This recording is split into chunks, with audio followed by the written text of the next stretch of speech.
How to play Minecraft with controller on PC. In order to play Minecraft with a controller, you need an app that can run in the background and then transmit the controls input to the game. So make sure first connect the controller to a PC. So if it's a wired PC controller, then simply just plug the controller straight to a USB port on the PC. But if it's wireless, simply just connect it to your Bluetooth or just tap on the wireless controller.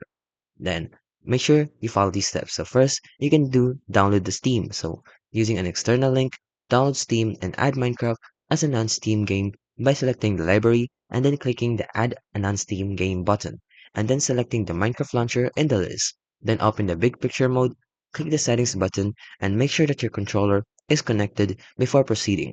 Then select controller settings, and now select the controller you wish to use from the menu, and then go back to the big pictures mode main page. Then select the library, and then select Minecraft, and then go to the My Shortcut, then go to the controller configuration, then allow you to configure the controller layout.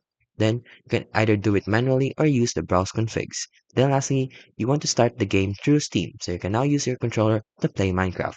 And if it doesn't work, you can try using mods. So there are many mods that exist for using controllers on Minecraft, such as Controllable. And that's how you can play Minecraft with a controller on PC, on Minecraft Bedrock.